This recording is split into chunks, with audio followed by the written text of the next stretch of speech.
Hey everyone, and welcome back to my channel. Today we're going to be looking into another disturbing case with you. We're in a world where we constantly experience the fickleness of human existence. One minute, you're having the time of your life with your loved ones around you, and the next, they're yelling for help, stretching out their bloodied hands for you to take. But you can't take it, because your life is also flashing before your eyes at that moment. It's not a movie, but it's the most horrific thing you've ever witnessed. It's true we only live once, but death can be brutal, unexpected, and intrusive. This story that is about to be told mirrors pain, torment, and torture. Our love and respect goes out to all those who knew and loved Ortega family, and all those affected by this case. Police and coroners located the last of the bodies this morning. A particularly difficult task after the intense fire that reduced the home to rubble. Yes, I'm shocked. I would never picture in my right mind he would ever do something to a family. I'm just devastated. Merry Christmas to me and just kept walking down this way, and that was it. Imagine a Christmas party with loved ones gathered together, celebrating the holiday season. But in an instant, the joy and laughter turned to horror and tragedy. On December 24th, 2008, the Covina Massacre shook the small town of Covina, California, leaving 9 people dead and a community in shock. Gunshots rang out, and a devastating arson fire filled the home, trapping victims inside. The party turned into a horrible dream. Many people got hurt, and many questions were left unanswered. It was a very sad and scary moment. But what led to this unspeakable act of violence?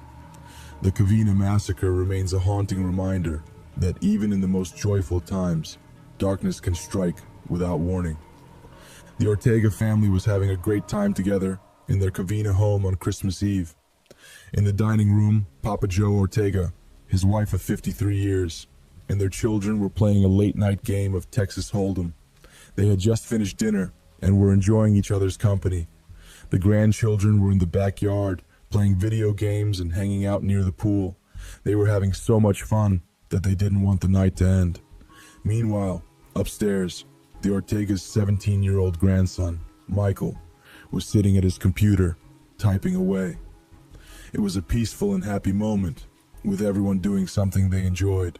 But little did they know, this peaceful night was about to turn into a horror movie. Suddenly, there was a knock at the front door. The 8-year-old girl was so excited, she squealed with delight. "Santa Claus! Santa Claus!" A man dressed as Santa Claus walked in, pulled out a gun and shot the little girl right in the face. 2 of her uncles tried to protect her, but they were also shot and fell to the ground. The rest of the family, including the Ortegas and 3 of their daughters, tried to hide under the dining table. But it was too late. The gunman, who was the ex-husband of one of the daughters, was unstoppable. The fire started by a flamethrower device was incredibly intense, causing a massive explosion that sent flames shooting up into the air. The flames were as high as 40 to 50 feet, which is as tall as a 5-story building. It was a huge blaze that required a lot of manpower to put out. In fact, it took a team of 80 firefighters over an hour and a half to finally extinguish the fire. Can you imagine how dangerous and scary it must have been for the people in the house and the firefighters who were trying to save them?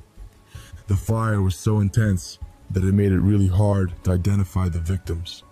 The flames were so strong that they damaged the bodies, making it impossible to recognize them. So, the investigators had to use other methods to figure out who was who. They used dental records, like x-rays of teeth, and medical records, like scars or other unique features, to identify the victims. It was a challenging task, but they were able to use these clues to piece together who was there that tragic night. The Ortega family's worst fears came true that night. The gunman, Bruce Jeffrey Pardo, was relentless. He killed Papa Joe and his wife, 4 of their children, 2 daughters-in-law, and even the 17-year-old grandson who was innocently sitting at his computer. No one was spared. The entire family, who had been enjoying a happy Christmas Eve just moments before, was brutally murdered. There were around 25 to 30 people celebrating Christmas Eve with the Ortega family. But after the tragedy, the survivors didn't want to talk about it publicly. However, Some people working on the investigation shared information that matched what the family members said. This information helps us understand what happened inside the house. The family members described a very scary scene. A man with a gun wanted to hurt and kill people. The family members tried to run away and save their loved ones, but it was very hard because everyone was so scared and confused. When Bruce got to the party, a lot of the grown-ups were near the front door because some people were getting ready to leave. This made them easy targets when the attack started. Family members said that Charles, one of the Ortega sons, saw who the gunman was after he shot Charles's little niece, who was only 8 years old, and his big brother James. Someone yelled out, "It's Bruce." Charles was shot right after James was. It was a really scary and dangerous situation, and everyone was trying to get away from the gunman. Irma Chapa Ortega, a close family member, shared a heartbreaking detail about the tragedy. She said that James and Charles Ortega, despite being wounded, tried to get up and stop the gunman. They were badly hurt, but they still tried to stand up and grab him. Unfortunately, they couldn't. Irma also said that the older Ortegas, Joseph and Alicia, and their 3 daughters, along with one of their daughters-in-law, Teresa, hid under the dining room table. She had been in touch with some of the family members who survived the attack, and they shared these details with her. Someone yelled out, "Run! Run!" and chaos erupted. The Ortegas and 2 of their daughters, Sylvia and Alicia, might have been killed while they were still in the dining room, but their daughter Letitia, whose little girl was badly hurt, managed to survive. Letitia had hidden under the table for a short time. She called 911 and told the police dispatcher, "I heard the shots," and everyone started panicking and running, and we all dove under the dining room table. What's your address? Ma'am, I understand. I need to know your address. He shot. I heard the shot, and we were like popping, and I wasn't sure what it was. So everyone started panicking and running. So we all dove into the dining room. Some of us dove, and some of us went others. My daughter's been shot. She was shot in the face on the side, and she's bleeding. I know. I let the officers know. The officers are making sure it's safe for the paramedics. I need a bandage, please. Come immediately. Immediately. Don't know who else is alive. I know, ma'am. Just stay on the phone with me, okay? I lost family. There's 30 people, 25 people. I know. Chapa shared a heroic story about her cousin Letitia. She said Letitia saw her hurt daughter stumbling out of the house and decided to make a run for it. A person close to the investigation said that even though the gunman shot the little girl in the face, she might have saved her own life by turning her head at the last second. The bullet hit her jaw, but luckily didn't kill her. The person who gave this detail didn't want to be named because the police were still investigating what happened. After this happened, Letitia screamed at the dispatcher, "I need someone to come over and help my daughter. She's bleeding. She's been shot in the face." Some of the adults quickly grabbed the kids and carried them to safety. The investigators think that most of the young people were saved because they were in the back of the house, near the TV, probably playing video games when the gunman started shooting. The 8-year-old girl was hurt, and a 16-year-old girl was shot in the back, but luckily, they survived. The only young person who didn't make it was Michael Ortiz, a 17-year-old who was sitting at the computer upstairs. Chapa said that Michael was probably killed by the explosion, or fire, that started when the gunman used a homemade device made from 2 tanks to set the house on fire. A law enforcement source says that it appears that Michael was killed as a result of the fire or explosion and was not shot. It's a tragedy that a young life was lost in such a senseless act of violence. Michael's mother, Alicia, was also killed. But why did the murderer commit such a brutal act of violence? Bruce, a 45-year-old man, was very angry about his marriage ending. He and his wife had just gotten divorced, and he was consumed by hurt and anger. Instead of dealing with his emotions in a healthy way, he decided to take revenge on her and her family. He chose a tragic and devastating way to do it, by attacking them at their annual Christmas party in Covina, California.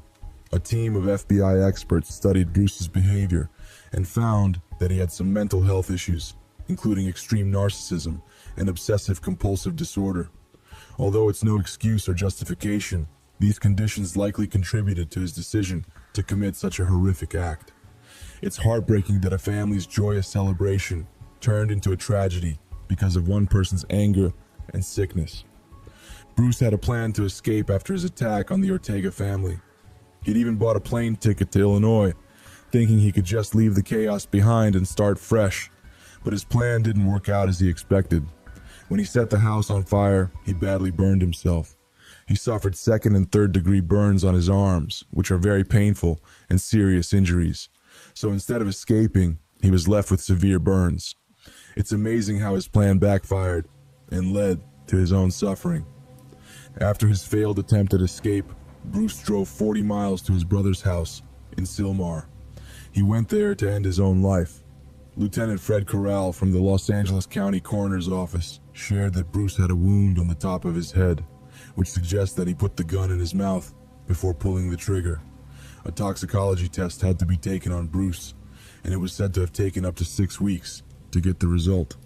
This test would show if Bruce had any drugs or alcohol in his system at the time of his death. When the police searched Bruce's body, they found something strange. He had wrapped $17,000 in cash around his legs with plastic wrap and was wearing a special underwear called a girdle to keep it in place. They also found his rental car parked a block away from his brother's house. But when they tried to move the car, they realized it was rigged with a dangerous device that would explode if they touched it. The police had to be very careful. Inside his brother's house, they found 4 empty handguns and a lot of bullets, over 200 rounds. They also found some leftover pieces from his Santa suit that were rigged to explode. Back at Bruce's own house in Montrose, California, the police found even more dangerous things. They found empty boxes that had held semi-automatic handguns, a special kind of shotgun called a Benelli M2 Tactical, and a container for a type of gasoline that was highly flammable. But what was most shocking was what they called a virtual bomb factory in his home. It was like a secret workshop where he had been making dangerous devices. It's lucky the police were able to find all of this before anyone else got hurt. On the outside, Bruce Pardo seemed like a really charming and generous person. You know, when I first heard it, I knew he was wearing a Santa suit, and I knew who he was because I had seen him more than one time. So, but I didn't think anything of it until they were saying that he used the Santa suit and he put stuff in the Santa suit, like guns and whatever he used. And then it kind of freaked me out, thinking that maybe he had already planned this for a long time. And like I say, he stopped here, he ushered in at the church across the street, he stopped here a couple of times and knocked on the door and said, "Hi, how are you? How's your dog?" And "Mine's fine," you know, and da-da-da, and, you know, just a nice guy. But on the inside, he was hiding some serious problems. His marriage was falling apart, and it was causing him a lot of pain. But he didn't show any of this to the people around him. Even the people who knew him best had no idea what was going on behind closed doors. They didn't know that long before his divorce was finalized, Bruce had started secretly collecting weapons and planning an elaborate escape plan. He was living a double life, and no one suspected a thing. In 2004, Bruce Pardo met Sylvia Orza. They were introduced by her brother-in-law, who worked with Bruce at the Jet Propulsion Laboratory. Sylvia was 40 years old and had 3 kids from 2 previous marriages. Bruce's friends thought she was perfect for him, a kind and practical woman with a big family. They thought she could help him settle down and be happy, and for a while, it seemed like they were right. Bruce and Sylvia got married and started a new life together. At first, Pardo was drawn to his wife's warm and welcoming family, but after the first year of their marriage, she told friends, he had become cold, miserable, and distant. They often argued about money. In March 2008, Bruce and Sylvia decided to separate. Sylvia asked Bruce if she could stay in their home until her daughter finished kindergarten, but Bruce wasn't having it. While Sylvia was out at a family gathering, Bruce packed up all her stuff and left it on the driveway. Sylvia was devastated. She had to move in with her sister in Glendale and eventually filed for divorce. Bruce went to Gun World in Burbank on June 13th and bought a handgun for almost $1,000 cash. He got fired on July 31st for fraud and tried to get unemployment benefits, but couldn't get them. He went back to Gun World on August 8th and bought another handgun. He kept coming back to the store, buying a total of 5 handguns. He also ordered a Santa suit from a costume store, saying it was for a kid's party. He paid a $200 deposit and promised to pick it up in November. Bruce also went to a gun shop in Iowa and bought 16 magazines that can hold 18 bullets each, way more than California laws allow. And just a week before Christmas, his marriage to Sylvia was officially over. They had been having too many problems and couldn't fix them, so the judge ended their marriage in a courthouse in Burbank. Just before Christmas, Bruce Pardo rented 2 cars, a Dodge and a Toyota. He packed the Toyota with all sorts of stuff like maps, water, food, clothes, and a can of gasoline. He also put in 2 computers. Later that night, his neighbor Bong Garcia saw him leaving in the Dodge, which was weird because he usually drove his fancy Escalade or Hummer. Bruce said he was off to a Christmas party, but Bong thought it was strange. He had gone to carry out his revenge. After he set the house on fire, as the house burned, a neighbor saw a blue car drive away with its headlights off. A pair of fake glasses and Santa's hat had been dropped in the front yard. Bruce drove to his brother's house in Sylmar, 40 miles away. He was badly burned, with severe injuries on his arms, hands, neck, and legs. His Santa suit had melted into his skin. He was in a terrible state and couldn't escape anymore. When his brother got home at 3:10 a.m., he found Bruce's body on the couch, with 2 guns next to him. He had shot himself in the mouth. He was still wearing his wedding ring. Letitia Yuzef-Polsky is a strong woman who chooses not to let anger and hate consume her. She says, "I can't do anything to change what happened. I can only focus on what's brought to me and the good things that are brought to me. I appreciate that." She's grateful for the love and support she's received from people she didn't even know. This gratitude has helped her heal and find peace. And as much as I miss my family and my loved ones, I just am so full of gratitude for what I have had, the blessings that I've had. Letitia has also stopped dwelling on the past and the person who hurt her family. She says, "This is what he's done. Enough. I'm not going to allow you to consume us with your evilness." Instead, she chooses love and encourages others to do the same. Letitia believes love is the strongest energy and that it can bring people together and help them heal. She also thinks it's important to teach our children about love and kindness so they can grow up to be good examples for others. She says, "Our kids are our future, and we have to be an example for them. If we teach them that it's okay to hate, it's okay to be violent, and make them feel less than, then what hope do we have?" During a school walkout, Katrina Yuzef-Polsky read the names of the 17 victims killed in Parkland, Florida 1 month ago. Gun violence is personal for the LaSalle High School student. Nearly 10 years ago, she survived a Christmas Eve massacre when she was only 8. Being able to really fight for something that is truly, truly close to my heart is very different. 12 years have passed, and Letitia and Katrina Yuzef-Polsky are working hard to keep their family's traditions and happy memories alive. The family still gets together for dinner, exchanges gifts, and shares stories about their loved ones who are no longer with them. On Christmas Eve, they visit the cemetery where their family members are buried, instead of going to church. One of the nephews, who lost both his parents in the tragedy, has become the guardian of his 3 younger siblings. Letitia and her husband took in her sister's youngest daughter, and Letitia worked hard to make sure the surviving kids still had a sense of Christmas. She told them that the Santa who came that night wasn't the real one.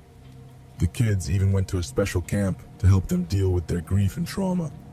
Letitia says, "No matter where you look, there are memories of what we used to have, and then memories of that terrible night. You can't escape it." But even with all the pain, Letitia knows that Christmas will always be special, and they will keep celebrating, no matter what. Even though the investigation ended almost 10 years ago, the detectives who helped the family still keep in touch, especially around Christmas.